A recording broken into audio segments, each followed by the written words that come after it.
असंभव को किया संभव। एक बार बादशाह अकबर ने बीरबल से कहा, बीरबल, जिसे कोई न कर सके ऐसा काम कौन कर सकता है? बीरबल ने उत्तर दिया, हुजूर, छोटे बच्चे। बादशाह हंसे और बोले, अच्छी डींग मार दी। बीरबल ने कहा, किसी दिन दिखा दूंगा आपको। बादशाह बोले, ठीक है, देखेंगे। बादशाह तो कुछ समय के बाद ये बात भूल गए, पर बीरबल नहीं भूले। बीरबल एक दिन गली से गुजर रहे थे। गली में बहुत से बच्चे खेल रहे थे। वे उनसे बोले, बच्चों, इधर आओ। तुरंत बच्चों की एक टोली आकर खड़ी हो गई। बच्चों, मेरा एक काम कर दोगे? हाँ हाँ, बताइए, कर देंगे। यह गढ़ देखते हो ना, इसकी बगल में मिट्टी का एक बड़ा ढेर लगा दो। जो एक तसली मिट्टी डालेगा उसे 1 पाई मिलेगी, और जो 2 डालेगा उसे 2 पाइयां मिलेंगी। बच्चे तो बच्चे ठहरे। एक आया, दूसरा आया, तीसरा आया, चौथा आया। ऐसे सारी गली के बच्चे इकट्ठे हो गए। फिर तो वे सब तसली लेकर लग गए मिट्टी डालने को।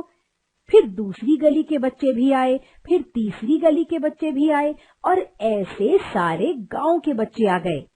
बीरबल 1-1 पाई देते जाते और कहते जाते, हम वो मेरे बच्चे, हम वो मेरे बच्चे, बढ़े चलो। बच्चे यानी कि चमत्कार। कुछ क्षणों में ही मिट्टी का ढेर लग गया। फिर 2 पल और बीतने को आए कि वह ढेर गढ़ के कंगूरे को छूने लगा। बीरबल ने कहा, अब तुम सब इसे रौंदकर ऐसे बना दो जैसे रास्ता हो। बच्चे तो यही चाहते भी थे। वे सब लग गए मिट्टी रौंदने में। पल भर में रास्ता बन गया, गली से लेकर गढ़ के ऊपर तक पहुंचने का रास्ता। बीरबल ने कहा, अब बस करो।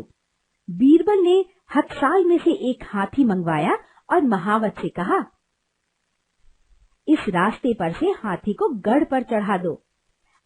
अच्छा भला रास्ता था, हाथी गढ़ पर चढ़ गया। गढ़ पर चढ़ा हाथी दूर से ही दिखाई देने लगा। बीरबल ने कहा, बच्चों, अब इस मिट्टी के ढेर को तितर बितर कर दो। पूरी मिट्टी को गली में बिखेर दो। जैसे पहले था वैसा ही बना दो।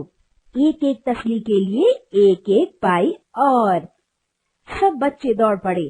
तसली भर मिट्टी फेंकते जाते, पाई लेते जाते। बच्चे लग जाएं तो देरी किस बात की। घड़ी 2 घड़ी में जैसा था वैसा ही हो गया। जैसे मिट्टी का ढेर था ही नहीं। किसी को मालूम ही नहीं होता था कि हाथी गढ़ पर चढ़ा कैसे। बीरबल ने कहा, बच्चों, अब तुम अपने अपने घर चले जाओ। जब मैं बुलाऊं तब सब आ जाना। सब बच्चे चले गए। फिर बीरबल ने बादशाह को बुलाया। गढ़ पर हाथी को देख बादशाह ने दांतों तले उंगली दबा ली। दूर दूर से लोग उस हाथी को देखने आने लगे। सब चकित थे कि हाथी चढ़ा तो चढ़ा कैसे, और वह भी बिना रास्ते के। बादशाह ने पूछा, बीरबल, ये हाथी गढ़ पर कैसे चढ़ गया? बीरबल ने कहा, हुजूर, छोटे बच्चों ने चढ़ाया है। बादशाह ने पूछा, वह कैसे? तब बीरबल ने पूरी बात बता दी कि हाथी बच्चों की मदद से कैसे ऊपर चढ़ा। बादशाह खुश हो गए। कुछ दिन बीत गए। बादशाह अकबर को हाथी का ध्यान आया। बीरबल से पूछा, हाथी नीचे उतरा या नहीं? अभी उतार देते हैं। कैसे? एक बार फिर बीरबल ने सब बच्चों को बुलाया और मिट्टी का ढेर लगवाया और हाथी को नीचे उतार लिया।